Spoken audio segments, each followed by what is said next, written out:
Hello and welcome to the Consumer Choice Center cast. I'm Yair Osowski, Deputy Director here at the Consumer Choice Center. It's the 12th of October, and I'm speaking with a very interesting gentleman.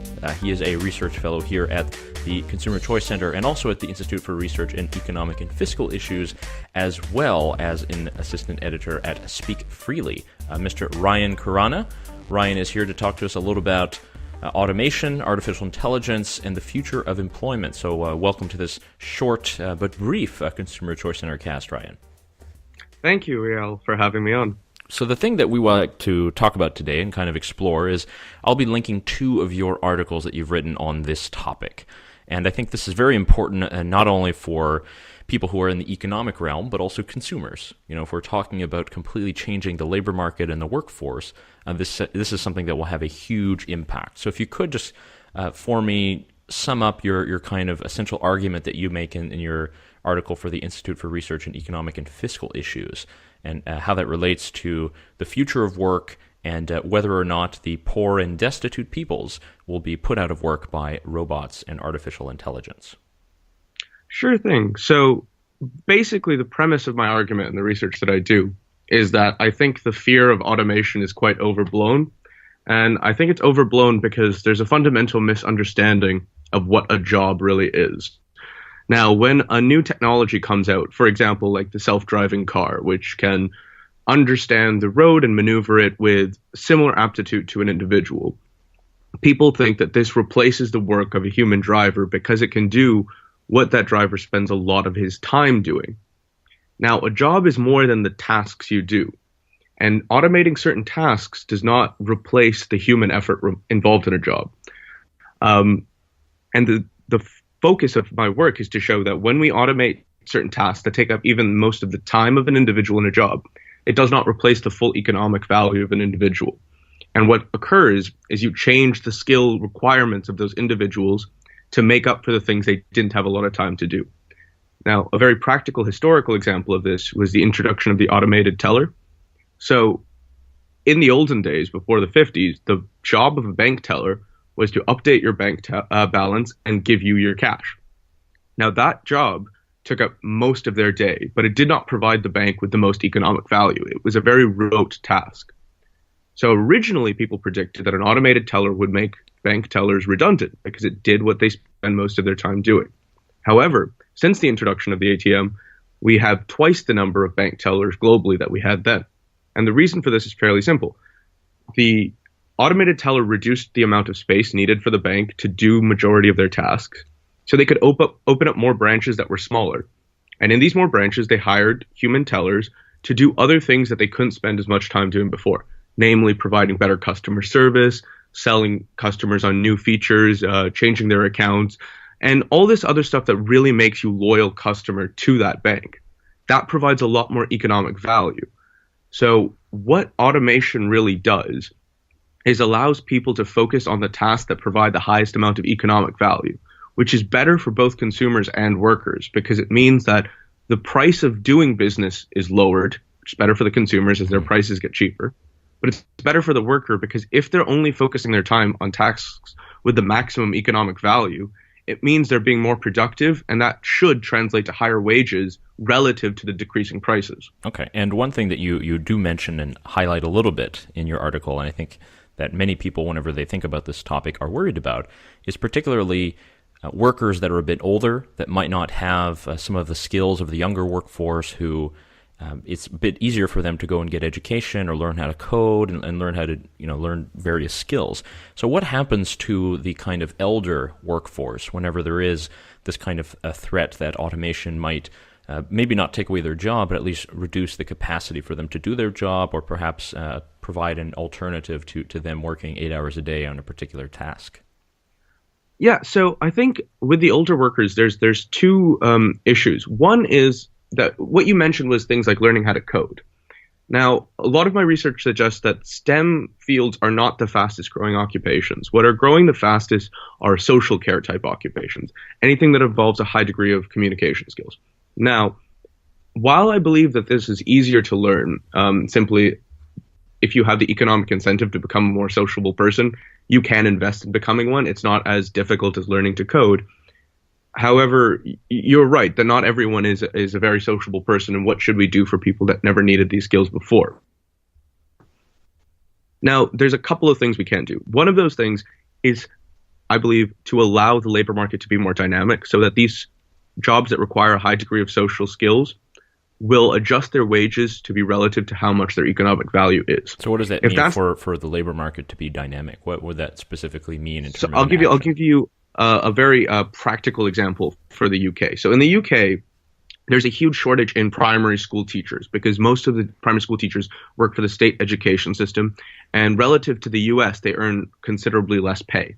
Now, this shortage means that despite the economy having a desire for more primary school teachers, it doesn't make sense for me, if I was a displaced worker, to invest my time to become a primary school teacher because the pay is not high enough. However, if you have a system in which parents can send their kids to different schools, even if it comes through a voucher system from the state or we allow more school competition, the pay for primary school teachers, the demand parents have for better schooling, that will lead their pay to get higher as the demand increases. You shouldn't have in a dynamic labor market, as in where the wages reflect the demand for the job, a shortage of teachers. You should have exactly the number of teachers that are willing to work for that amount of money. Mm-hmm. And so when the demand is higher than the supply is, what that means is they're not being paid enough. And if you allowed people to invest their own money, they would be paid more. And people who are currently displaced workers, like the training to become a primary school teacher, yes, it is a certain amount of training, but if it makes sense to me to go through that training because the salary I'll receive, I would go through with it. Sure. And I think one thing that has become very prescient in this is that there is a focus on what, as you mentioned in the kind of earlier part of the cast, what does a full-time job mean, or what does work mean, and kind of what the difference is. And I think this rise in the gig economy, as some have called it, as many people have side hustles, people have been able to pick up work either driving their car for a service like Uber or Lyft or Taxify, and at the same time kind of doing odd jobs on a site like Upwork or TaskRabbit or any of these things. Does the kind of rise in automation mean that there will be a push for people to have to do more of these things, or is this just being used as a way to supplement income? So I actually think that this represents what work ideally should be. I think what we have with this conventional view that a job is I work for a company 8 hours a day until I retire is one that was existed simply because of the limitations of the economy at the time. Now, from an economic theory perspective, ideally everyone should be able to freely bargain with their employers and renew contracts on an individual basis. And what the gig is it lowers the transaction costs for an individual to find the clients that are willing to give them the exact amount of money that they desire for the service that they provide. By doing so, it means that they can switch what their tasks are from the day to day, depending on what they believe is best to earn them the amount of money for the work that they want to do. So that's an ideal for human work. Now, you want to always be engaged with what you're doing. You want to feel like you're being compensated exactly the value that you've contributed. And these new technologies, the platform such as Uber that provide that, mean that people have the ability to do this and match up with stuff that values their productive work as they feel it should be valued. Mm-hmm. And this is obviously going to come about a bit quicker in terms of the reforms that you're mentioning in probably the more advanced societies that have very flexible labor markets, which you could argue would be United Kingdom, United States, Canada, even Germany. But there are many other countries, particularly in Europe, that do not have this and have a lot more rigid structures that they've built, such as in France and in Spain and in Italy. Sort of, if we look at it across countries and regions, what could this kind of rise in not only automation, but for the argument to hold that we would need to have labor market reforms, kind of what will that look like in these countries, and what kind of resistance do you think there is going to be to that?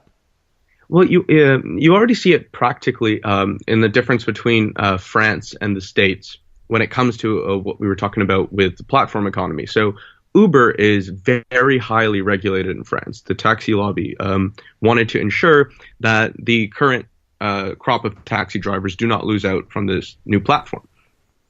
Now, in my view, when I was looking into this, I felt like the French government mischaracterized how they viewed Uber. And a similar thing happened with the regulations in London and the ones currently coming underway in Norway, where they didn't understand how this technology worked. So they just thought it was a slightly more efficient taxi company. By doing so, what has occurred is the prices for these services have not dropped as quickly in these European countries as they have in the States. And by those prices dropping in the States quite quickly, aside from a few urban centers, I know California has more stringent regulations on Uber than some of the other states.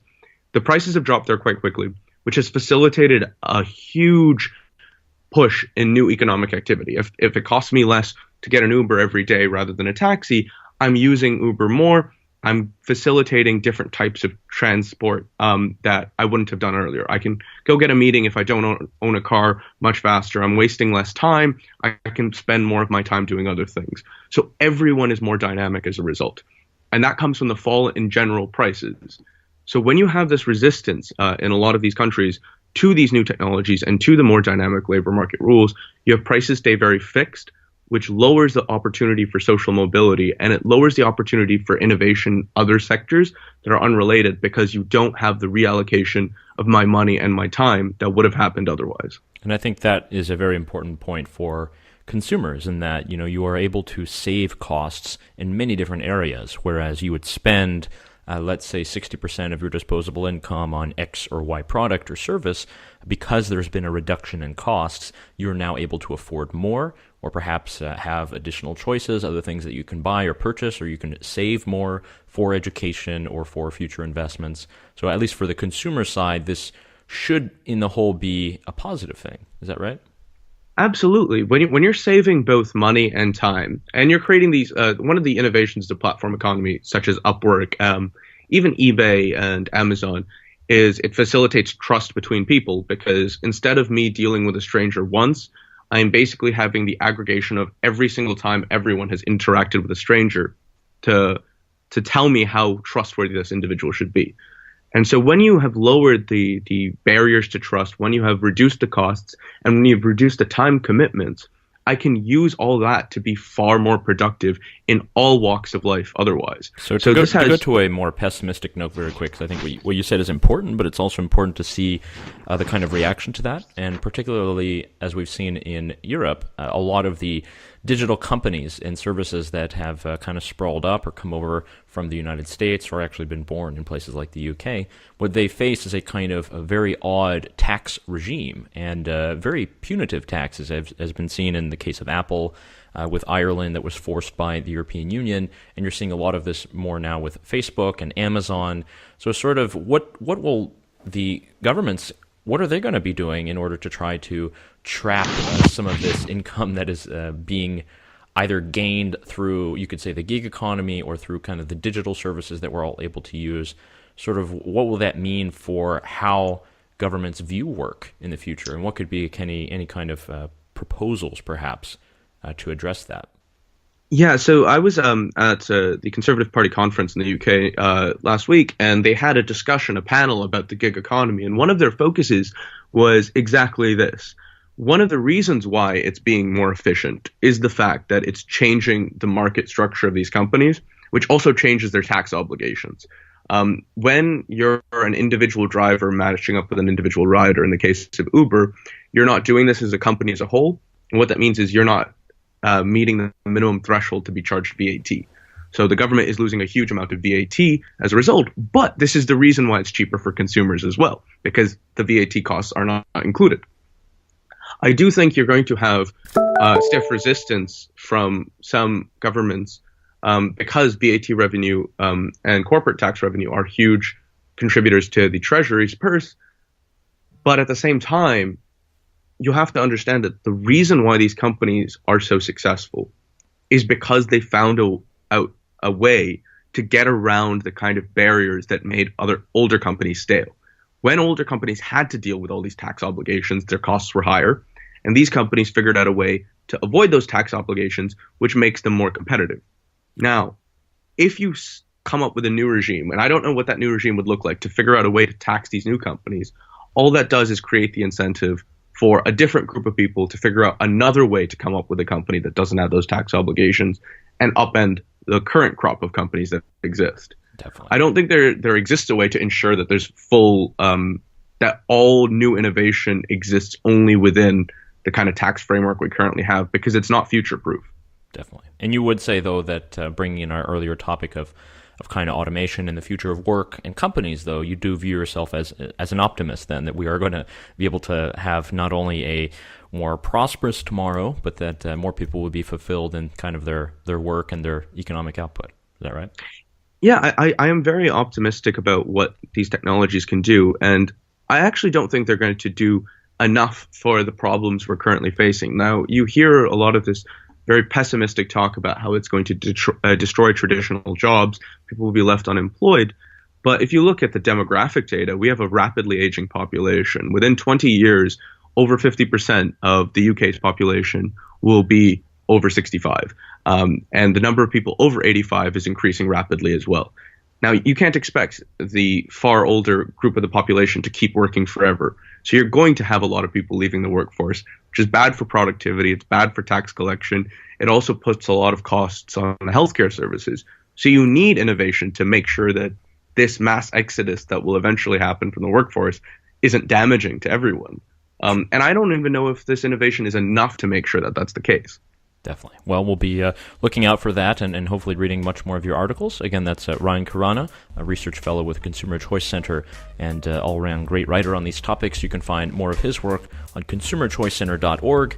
Follow him on Twitter as well, at Ryan Khurana. Ryan, thanks for taking the time to talk to us today. Thanks for having me. Have a nice day. Cheers. Goodbye.